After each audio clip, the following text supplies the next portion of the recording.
Hi, it's Sarah. Brooke and I are taking a short break from recording new episodes to catch up on our reading lists and plan for the next season of Clued in Mystery. While we're off, we are re-releasing a few of our favorite episodes. We hope you enjoy.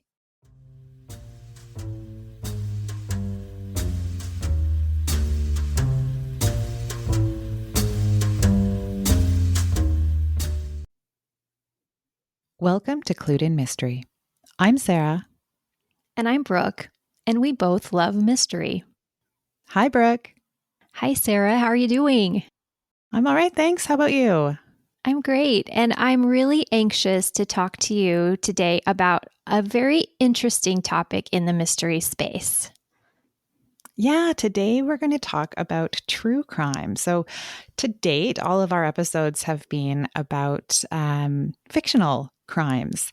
And today we're going to talk about ones that have actually happened. So, I'll start with a brief overview. While Truman Capote's In Cold Blood is often considered the origin of modern true crime storytelling, this subgenre's history extends much further back. If you think about it, we have been reading true crime via newspaper and magazine articles for centuries. More recently, Thomas de Quincey's 1827 essay on murder, considered as one of the fine arts, though satirical, uses the facts of a murder to make his point. We'll post a link to the essay in the show notes. I will say that it is nearly 200 years old and the writing is of its time. Reporting on Jack the Ripper and many of the books that have since been published about those murders and the identity of the killer have arguably turned what was a sensational story at the time into one of the most well-known true crime tales ever. Turning back to In Cold Blood, what made Capote's book remarkable was the narrative that he built around the story, so it reads much more like a novel. Since then, there are countless examples of books that have been published that go into details about the story behind the headlines, and we'll talk about some of those examples today. Just like In Cold Blood launched a new wave of true crime writing, the 2014 podcast Serial helped launch the popularity of podcasts generally and true crime podcasts specifically. We could spend the rest of today's episode naming other true crime podcasts and not reach the end of the list. In terms of topic, murder, especially the serial kind, is popular in print, audio, and on screen. But like the broader mystery category, there are other true crimes that get attention. So, Brooke, what do you think is the reason behind our fascination with true crime? Yeah, that's such a good question. And that's actually something I've been thinking about a lot because there is a part of me, it's not guilt, but sometimes I feel a little bad. Like, is there something wrong with me that this is so intriguing? And I think that that's a sentiment that's shared by a lot of people. And obviously a lot of us enjoy it. And so I kind of dug into like the psychology a little bit behind it. And one thing that I learned and makes perfect sense is that we get a little hit of adrenaline, when we read these stories, and it's safe. And so it feels good to get that hit of adrenaline. This is the same reason that we watch horror movies, or I thought this was interesting, watch extreme sports, because we're not the man or woman dangling from the tightrope, but we get that little, catch our breath and that little hit of adrenaline, and we find it really enjoyable. And so it's a natural reaction. It's a safe way to experience these situations. I also thought it interesting to find out that, in a sense, our brains are thinking about how to stay safe. Like, if you are in this situation, what are some tips to perhaps not be a victim? So maybe we don't have to necessarily feel bad about being intrigued by this topic. That's fascinating. I hadn't thought about that kind of link between feeling safe and the enjoyment that people get out of this genre. Mm-hmm. I'm like you. I think I have mixed feelings about it. And that's probably why I tend to read or consume more of the financial crimes and fraud and con men. Because particularly with stories about murder from within our lifetimes, I find those more challenging to listen to or to read about. And I don't know, maybe it's kind of what you were describing. It's easier for me to imagine myself or someone I know as a victim. And Mhm. and yeah, so I think, but historical events, I'm probably more likely to read or listen to something about those. Yes, I agree. I find it much easier to and enjoyable, I'll admit it, to partake in the true crime tales set in earlier centuries. Um, and maybe that's also because just the history aspect of it, whether or not there are criminal activities involved or not, I love to learn about history too. So it weaves those two things in together. And I'm with you, Sarah. I really like there's a American television show, American Greed, which is all really about white collar crime. And I love that show, and it is mostly nonviolent. Yeah, because I've been reflecting on this as well, and yeah, there's something. It's funny because I'm more than happy to read, or watch or listen to something about a fictional crime, right? A fictional murder, probably not super violent, but that doesn't bother me. But if I know it's grounded in fact, then yeah, I struggle with that. Even stories that are based on actual events, I sometimes find those to be. I don't find myself choosing those as often. Mm-hmm. Yeah. And then on a whole nother level is if the situation involves harm to a child at all. I've mentioned that in past episodes for some of our other topics. It's always been hard, but then once you become a parent, I think it's really hard. And you imagine yourselves in the role of those parents who have perhaps lost children. And I just have a really hard time going there on those shows or those books. I listened to an episode of the Wisecrack YouTube channel. The title of the episode was The Bizarre Appeal of True Crime. And I liked that they referred to the invention of the printing press and the fact that when the public executions were still taking place, when they were started to be able to print these gallows pamphlets, they called them, so they could hand out these papers that described the crime, and the reason why the person was being punished and hung. And so they were referring to these as kind of true crime beginnings, because it let the people kind of have this inside scoop of what the person had done. And they were also cautionary tales, like, you don't want this to happen to you. So I thought that was an interesting parallel, and maybe similar to the way that we feel when we listen to or watch some of these, and that idea, like I referenced earlier, like how to survive or how not to be a victim. That is so fascinating, Brooke. And I guess it makes sense because hangings were public and really, a cautionary tale for people. And what you were just describing reminds me of an article that I read that talked about in the late 19th century in Paris, people being able to visit a morgue and see the bodies that were there on display. And people spent time trying to figure out, what might have caused that, this person to die or this person to die. So not necessarily true crime, but certainly a reflection of people's fascination with death. Absolutely. Yeah, I've heard a little bit of that about that myself, and I thought that it was so fascinating, really macabre, and maybe a little soothing to know that we're not the first generation to be so enamored with, speculating what happened to these people and how the story went down. It's just fascinating. In preparation, I was looking at some of the old true crime cases and was really intrigued to learn that this is a case I'm not familiar with, but the murderess is Lizzie Halliday, and this was in the 1890s, which is interesting because it's right in line with the Lizzie Borden era. But apparently, people were so intrigued and enamored with this case and learning more that they went in and literally dismantled her home piece by piece. These tourists wanting to take a little bit of the story home with them. So I'm going to have to learn more about the Lizzie Halliday case. I would be super curious to learn about how police managed to investigate that if all of the household belongings were taken away. Precisely. And it also reminds me of like how very little control there was of a crime scene.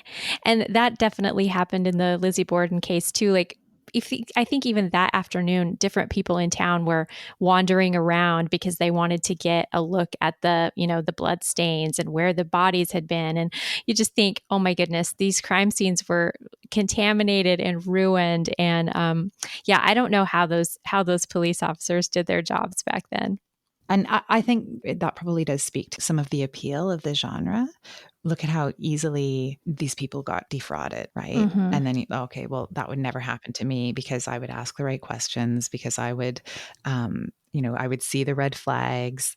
I'm not going to find myself in that situation. So yeah, I suppose people who are consuming true crime are using it as a bit of a guidebook on how to avoid being a victim. Yeah. And I like what you said because I think we all do that too. We have this little bit of superiority complex like, oh, I would never have fallen for that scam, or I would never go down that dark alley. What was he thinking? And it helps us feel better. But then there's always that nagging thing at the back of your mind to realize that, these are real dangers that we live with every day. So in the intro, I talked about In Cold Blood. I started rereading that in preparation for our episode. I didn't get through it, but even reading it now, I was again struck at like it is so well written. Mm-hmm. And I can imagine how much of a thing it would have been at the time that it was published, right? I kind of think about Agatha Christie and the murder of Roger Ackroyd and how that was a big thing. Like, I think you can point to a few books over the history of crime writing, whether it's true crime or fictional, that were really pivotal for the genre. And I don't think you can overstate how important In Cold Blood was. Yes. It marked that turn, like you described in the intro, where it's not a news story that's just regurgitating the facts, but it turns it into a narrative. And to my knowledge, that had never been done before. And at least not to the level, like you say, the expertise of Capote absolutely changed the landscape and changed what started happening with reporting on those stories and turning them into something that looks more like a fiction book. Professor Mark Seltzer says true crime is crime fact that looks like crime fiction.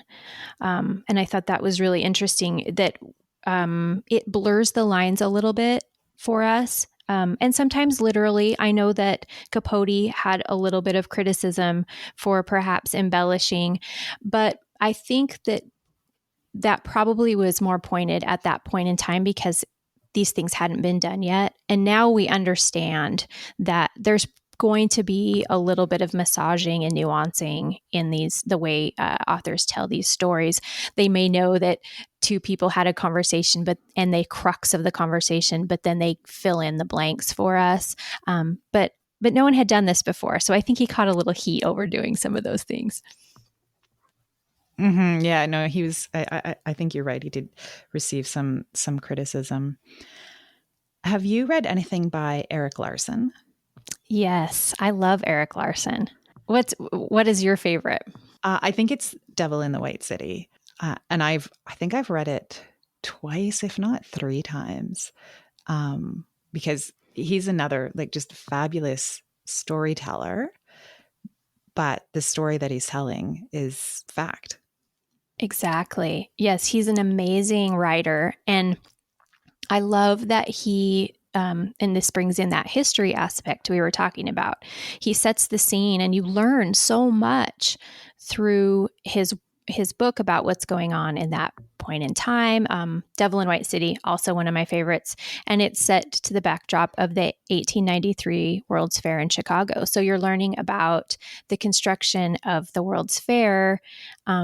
At the same time, Holmes is constructing his murder castle, and it's just fantastic.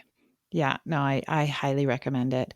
And his books, I've read a couple of his books, and I can't think of anyone else who follows the same structure that he does, where he's alternating chapters about the crime with chapters about, setting that context, like you say, of what's happening in society. So another one that I really enjoyed of his was Thunderstruck, which is about Dr. Crippen, who, he murdered his wife and led the police on an international chase.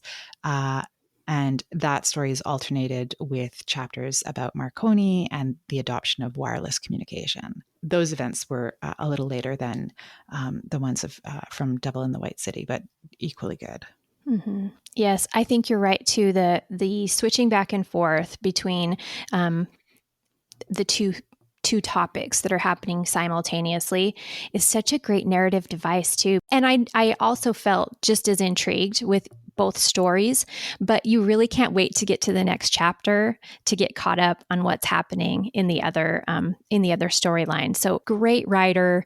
Yeah, highly recommend any of his stories. And he does have some books that he writes that aren't necessarily true crime, but they do the same thing where they're talking about aspects of history and what's happening at the same time. So in the introduction, I mentioned, I know other types of crime that people can check out if they're like us and maybe not as comfortable reading about true crime murders. Last year, I read Bill Browder's book, Red Notice, which details his experiences with the Russian government and finance, and there is some murder in that, but that's not the crux of the story. But I enjoyed that. And then there are several podcasts. I actually thought this was really interesting that I listen to, or I have listened to several podcasts around fraud and financial crimes. So the Dropout, which is about Elizabeth Holmes, and she's just been, I think, sent to prison for her crimes. There's several podcasts that I listened to about Quadriga, which was a Bitcoin exchange that collapsed when its founder died suddenly, and when they tried to open up the cold wallets where the money was stored, it turned out there was nothing there. And so one of those is A Death in Cryptoland, which was produced by CBC, our national broadcaster here in Canada.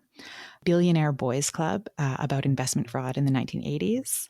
And Chameleon, which I thought was really fascinating. It was about a scam artist taking advantage of people wanting to get into the entertainment industry. And there's several, like I could go on and on. I know was it Netflix that did the Anna Delvey story, but they actually fictionalized it, right? They did. Mm-hmm. There's, so I think I had listened to a podcast about that, and it was meant to be a true crime podcast.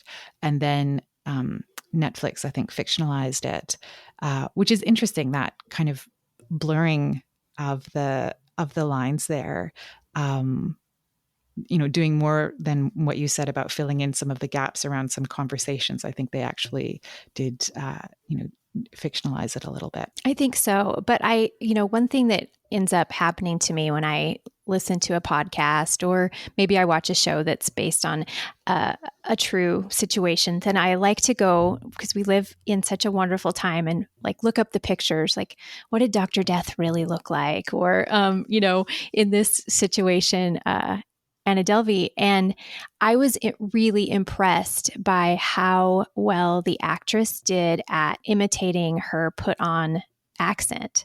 Like, she does a great job. Mm-hmm. I watched some video and saw some photographs. So still a great show, but we do have to remember that some of it has to be taken with a grain of salt because they're building this narrative that might be fictionalized in some ways. So most of the examples that I've given, Brooke, are produced by North American creators, but crime is an international thing, and true crime's popularity is international. And there are, I think just a quick Google search would reveal lists of shows and books to read about true crime in other places. And one that I found, and I don't think I've listened to any of these, but there's an Australian show. I think it's a podcast called Case File, which apparently is quite good. Great. That sounds good. We always could use some more recommendations for some podcasts to listen to. So we haven't really talked about this, Brooke, but I think there's often fictional stories that are pulled from factual events, right? A recent example is Louise Penny's most recent release, where she uses part of her story. She uses some details from a mass shooting that happened in Montreal, and she handled that with the utmost respect and care, and says in the author's note how she was in touch with people who were at that event and people who were family members of victims, to make sure that they were okay with the way that she was talking about that. But I don't know that that's always what happens. Mm-hmm. Yeah. And we've gotten pretty used to seeing in modern times, the based on true story or inspired by true events. So we know that happens a lot in the entertainment and the fiction that we consume now, but actually there's a long history of it. So Poe, I think, took inspiration from actual events and actual murders to write his stories. Yeah. And just this week in some of my research, I found a actual case that inspired Charles Dickens. So I think it would be fun. We'll do some more research, Sarah, and maybe we can do an episode on some of these true crimes that inspired fiction. So it's almost in reverse. Mm-hmm. Yeah, no, I think that would be great. Thank you everyone for joining us today on Clued in Mystery. I'm Brooke. And I'm Sarah, and we both love mystery. Clued in Mystery is produced by Brooke Peterson and Sarah M. Stephen. Music is by Shane Ivers at silvermansound.com. Visit us online at cluedinmystery.com or social media at Clued in Mystery. If you liked what you heard, please consider subscribing, leaving a review, or telling your friends.